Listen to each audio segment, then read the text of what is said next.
We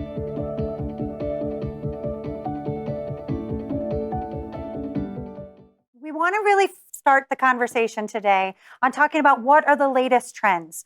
We all gathered here a year ago to talk about packaging in the pet industry and what has changed. So today I'm going to highlight 7 main trends that we are watching here at PSC, tracking, and that you might have seen as well. We're going to talk about extended producer responsibility, an increasing focus on packaging-related legislation, the growth in sustainable packaging options, transparency and labeling, the growth of smart packaging, reducing toxins in packaging. One of the biggest trends that we've been tracking in the last 12 months is around extended producer responsibility, commonly referred to as EPR. If you aren't familiar with EPR, I'm going to strongly suggest you take a look at our legislation sessions that we have tomorrow. We have one specifically dedicated to packaging legislation in North America and one specifically dedicated to packaging legislation in Europe. Extended producer responsibility at the core shifts the financial obligations of packaging and recycling from municipalities and taxpayers to plastic producers, and has been established for many years in Europe and Canada, which is one of the reasons we see such higher recycling rates in Europe than we do here in the US. In 2021, EPR-related legislation passed in 2 states in the US for the very first time and came close in 3 more. California, New York, Vermont, and Connecticut are looking to pass their own version of EPR in 2022. And with many different states passing different versions of this legislation, it is putting pressure on the federal government to establish legislation as never before. In addition to legislation from federal or state agencies, some retailers and distributors are enacting their own rules. For example, Amazon in 2021 set up policies that are requiring vendors to meet waste efficiency packaging, or they must pay a fee. Packaging legislation extends beyond extended producer responsibility as well. In 2021, we saw other mandates passing. For example, minimum recycled content mandates that establish minimum recycling for post-consumer recycled content. So for example, in Oregon's PCR law, different kinds of packaging will have to have up to 30% of PCR or post-consumer recycled content by the year 2026. There's also truth in labeling for recyclable materials. This passed in California, similar to legislations that is coming in New York and New Jersey. And what this is looking to bring transparency to recycling. So on the right of the screen, you'll see the recycling symbol that we're all familiar of. There's astounding research that shows that average consumers don't know what this means. What does the recycling label with a 1 mean versus the recycling label with a 7? The truth in labeling for recycled materials legislation that passed in California is aiming to reduce this consumer confusion and established industry-wide labeling requirements. In addition, for the very first time, a national bottle bill is being discussed. So in different municipalities, counties, and states in the United States have different versions of bottle bills, but we're seeing real momentum around national bottle bills for the very first time. Another trend that I want to focus on is a growth of sustainable packaging. Now, this might seem a little biased to me, and you might not have to take my word for it though, but we've seen a profound increase in bio-based and paper-based packaging, especially in Europe, that doesn't have the same collection streams that we do here in North America. A recent study just came out that said that 61% of UK consumers have limited their use of single-use plastic, really switching towards those bio-based or paper options.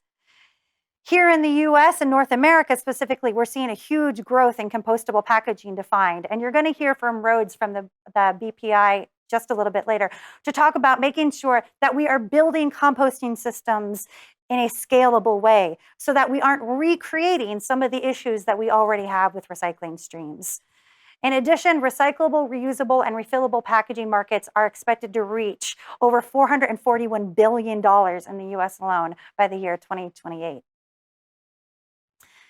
As I mentioned with the California law, the truth and transparency legislation, there is a huge focus in transparency and labeling. Our partners, Smart Label and How to Recycle, How to Compost, are reporting huge growth in their labeling systems, as well as growing legislative response to legislative requirements. In addition, for our EU and UK-based members, we have seen several major sustainable claims lawsuits that have gone through and have required over $1 billion in brands having to switch over packaging claims to meet truth in advertising sustainability claims. This one is really fun. So this is actually one of my favorite trends. There has been a really big growth in the last 12 months in the growth in smarting packaging. So I don't know if you all have seen this wine bottle that as you switch it, the person, Snoop Dogg is on it, but if you switch the bottle, it turns into different parts of their supply chain. It's really fun. Smart packaging is packaging that enables consumers to interact with brands or products. It can take many different forms. So visual effects on wine bottles, different QR codes or information on boxes like in Redken.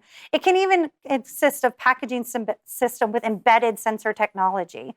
We're seeing a huge growth of this across the boards, but specifically in food and beverage, where smart packaging can help measure shelf life, enable direct reordering, battle counterfeits, and increase transferability around supply chain.